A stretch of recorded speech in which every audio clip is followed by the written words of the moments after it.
दुनिया में भारत को सबसे युवा देश माना जाता है क्योंकि हमारे भारत में सबसे ज़्यादा युवा पाए जाते हैं। लेकिन फिर भी हमारे देश में इतने सारे युवा होने के बाद भी हमारे देश की प्रगति आज तक क्यों नहीं हुई है? क्योंकि हमारे देश के जो युवा है वो अभी के टाइम में फालतू चीज़ों में ज़्यादा इंटरेस्ट रखते हैं। प्यार व्यार ब्रेकअप धोखा इन चीज़ों पे ज़्यादा फोकस करते हो। मैं ये नहीं बोलूँगा कि प्यार एक गलत चीज़ है या फिर प्यार एक सही चीज़ है, लेकिन एक हर चीज़ को करने का एक सही वक्त होता है। आप उस चीज़ को उसी वक्त पे करोगे तो वो चीज़ सही रहेगी। हमारा जो यूथ है ना वो प्यार में ज़्यादा टाइम वेस्ट करता है, अपने करियर को लेके फोकस नहीं होता है। जब भी वो फोकस होने की कोशिश करता है उसके आसपास में एक ऐसे डिस्ट्रैक्शंस क्रिएट हो जाता है।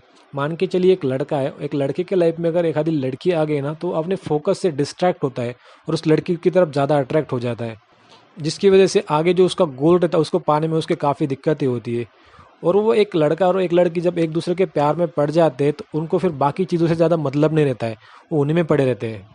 हमारे यहाँ पे लड़का लड़की एक दूसरे से प्यार करते हैं, बहुत ज़्यादा प्यार करते हैं, फिर एक दूसरे के बहुत ज़्यादा क्लोज आते हैं और बहुत सारी ऐसी चीज़ें हो जाती हैं उन दोनों के बीच में। आप उसको सेक्स कह सकते हैं। बहुत सारी चीज़ें ऐसी होती है जिसकी वजह से वो एक दूसरे के और ज़्यादा क्लोज आते हैं। फिर उसके बाद में जब टाइम ऐसे ही टाइम जाता है तो समझ में नहीं आता कि इन्होंने कितना टाइम वेस्ट किया है, क्योंकि वो चीज़ें अच्छी लगती है। जब चीज़ें अच्छी लगती है तो टाइम अपन कितना स्पेंड कर रही है अपने को समझ में नहीं आता है। जब टाइम बहुत ज़्यादा हो जाता है उसके बाद में समझ में आता है कि हमने कितना सारा टाइम वेस्ट किया है। ये वेस्ट ये सारा टाइम हमने वेस्ट किया है ये तब समझ में आता है जब हमें वो लड़का या लड़की छोड़ के किसी और के साथ में शादी करते हैं। तो आज के टाइम में हमारे यूथ का जो माहौल है वो सबसे ज़्यादा कोई ख़राब करता है तो वो है बॉलीवुड।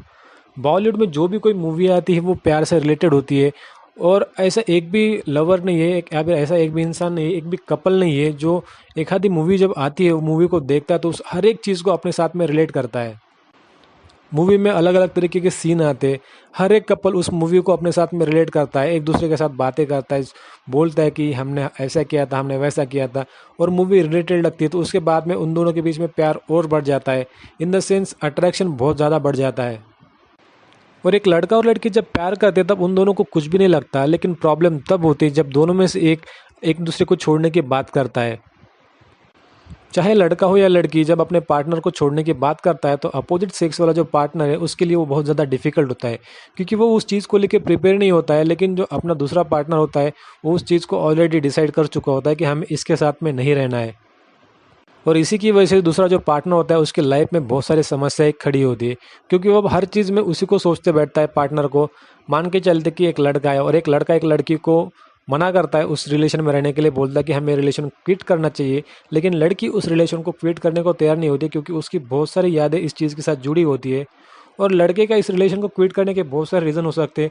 हो सकता है कि उस लड़के को कोई और लड़की पसंद आए, या फिर उसकी शादी फिक्स हो गई हो, या फिर उस लड़के को इस चीज़ का रियलाइजेशन हो जाए कि उसको गोल के लिए फोकस होना है, अपने गोल के लिए उसको प्रिपेयर होना है। कोई भी रीज़न हो सकता है, लेकिन लड़की इस चीज़ को लेकर प्रिपेयर नहीं होती है। वो लड़की बस उन यादों में ही खोई रहती है, उस लड़के के बारे में सोचती है हमेशा, जहाँ जाती है वहाँ की चीज़ें उसको नज़र आती है, हर चीज़ को रिलेट करती है उस लड़के के साथ में। खाना पीना, बाहर जाना, घूमना, सब सब चीज़ों को वो लड़के के साथ में रिलेट करती है उसको। और हमेशा वो लड़की उन यादों में ही फंसी हुई रहती है, उससे बाहर नहीं निकल पाते, जिससे आता है डिप्रेशन, एंग्जाइटी। वो लड़की जब भी कोई काम करने जाती है तो उसे बस उस लड़के की याद आती है, हमेशा उस लड़के के बारे में सोचती है, सोच सोच के पागल हो जाती है।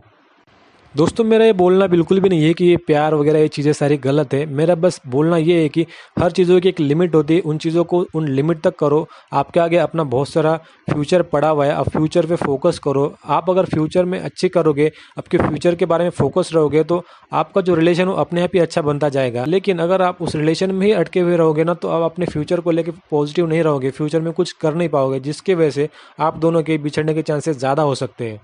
और एक प्यार में पड़ा हुआ इंसान जब अपना बहुत सारा टाइम इस प्यार की वजह से वेस्ट कर चुका होता है तो उसके बाद में उसको अपनी ज़िंदगी में आगे कुछ भी नहीं दिखता है। उसे लगता है कि मेरी ज़िंदगी में भी कुछ भी नहीं बचा, मैंने अपने पार्टनर के लिए बहुत सारा टाइम दिया था, अपना बहुत सारा वैल्यूएबल टाइम वेस्ट किया था, लेकिन सामने वाले पार्टनर से अपने को रिस्पॉन्स नहीं आ रहा, उसकी वजह से बहुत ज़्यादा नेगेटिविटी आ जाती है। जाते जाते दोस्तों बस एक ही बात कहूँगा कि प्यार को बस एक लिमिट तक करो, एक बेटर अंडरस्टैंडिंग के साथ में करो, एक अच्छे पार्टनर को पकड़ो, ताकि अगर आप जब भी कभी बिछड़ने की बात आए या फिर आप दोनों को अकेले, या फिर जब भी कोई बात आए आप दोनों को अकेले होना हो या आप दोनों को इस रिलेशन को क्विट करना हो तो आप दोनों के बीच में नफरत न पैदा हो। क्योंकि अगर इस रिलेशन की वजह से आप एक दूसरे के मन में अगर आपके लिए नफरत क्रिएट हो गई ना, तो ये नफरत लाइफ टाइम रहेगी, आप इसको कभी भुला नहीं पाओगे। आशा करता दोस्तों आपको ये मेरा वीडियो अच्छा लगा होगा, तो लाइक और शेयर करना मत भूलिए, और साथ ही मेरे चैनल को सब्सक्राइब भी कर दीजिए ताकि मैं आपको ऐसे ही वीडियोस लाते रहूँ टाइम टाइम पे।